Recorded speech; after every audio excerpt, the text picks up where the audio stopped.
Now it happened, as he went into the house of one of the rulers of the Pharisees, to eat bread on the Sabbath, that they watched him closely.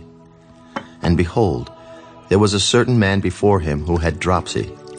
And Jesus, answering, spoke to the lawyers and Pharisees. Is it lawful to heal on the Sabbath? But they kept silent.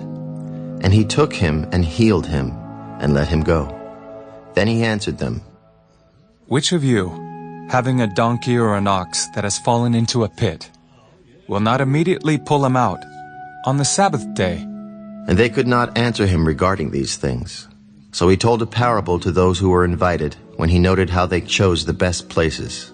When you are invited by anyone to a wedding feast, do not sit down in the best place, lest one more honorable than you be invited by him, and he who invited you and him come and say to you, Give place to this man, and then you begin with shame to take the lowest place. But when you are invited, go and sit down in the lowest place, so that when he who invited you comes, he may say to you, Friend, go up higher. Then you will have glory in the presence of those who sit at the table with you. For whoever exalts himself will be humbled, and he who humbles himself will be exalted. Then he also said to him who invited him, When you give a dinner or a supper, do not ask your friends, your brothers, your relatives, nor rich neighbors, lest they also invite you back and you be repaid. But when you give a feast, invite the poor, the maimed, the lame, the blind, and you will be blessed, because they cannot repay you, for you shall be repaid at the resurrection of the just. Now when one of those who sat at the table with him heard these things, he said to him, Blessed is he who shall eat bread in the kingdom of God. A certain man gave a great supper and invited many, and sent his servant at supper time to say to those who were invited, Come, for all things are now ready. But they all with one accord began to make excuses. The first said to him, I have bought a piece of ground, and I must go and see it. I ask you to have me excused. And another said, I have bought 5 yoke of oxen, and I am going to test them. I ask you to have me excused.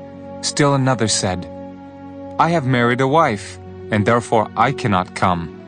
So that servant came and reported these things to his master. Then the master of the house, being angry, said to his servant, Go out quickly into the streets and lanes of the city, and bring in here the poor, and the maimed, and the lame, and the blind. And the servant said, Master, it is done as you commanded, and still there is room. Then the master said to the servant, Go out into the highways and hedges, and compel them to come in, that my house may be filled.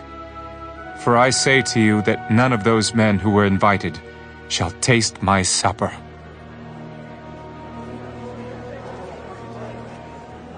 Now great multitudes went with him. If anyone comes to me and does not hate his father and mother, wife and children, brothers and sisters, yes, and his own life also, he cannot be my disciple. And whoever does not bear his cross and come after me cannot be my disciple. For which of you, intending to build a tower, does not sit down first and count the cost whether he has enough to finish it, lest, after he has laid the foundation, and is not able to finish, all who see it begin to mock him, saying, This man began to build and was not able to finish?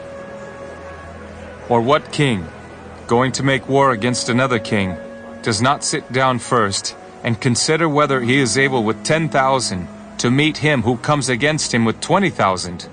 Or else, while the other is still a great way off, he sends a delegation and asks conditions of peace.